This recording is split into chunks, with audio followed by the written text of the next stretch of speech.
Agash, safari hii bwana amejitahidi sana kumleta msichana mzuri kwenye himaya yetu, na natamani huyu msichana angekuwa mwana himaya yetu.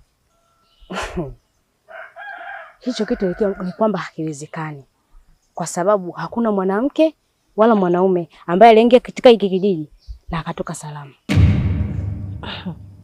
Lakini hizi mila na desturi zitaendelea mpaka lini? Hapo labda nikuulize wewe, maana wewe uko karibu sana na mke wa Mtemi. Mimi mwenyewe sijui chochote, ni kibaraka tu, ila naumia sana ninavyomwona huyu msichana. Macho yake yamejaa nuru na yenye ndani yake hana huruma sana.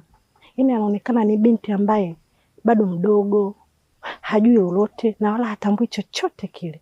Inaniumiza sana. Natamani hata kama ningekuwa na uwezo wa kumsaidia, basi ningemsaidia. Hiyo kauli ya kusema kwamba utamsaidia, hebu kwanza naomba uifute, maana utakiuka mila na desturi za kijiji hiki. Sijui unanielewa? Naomba kwanza tufanye kilichotuleta.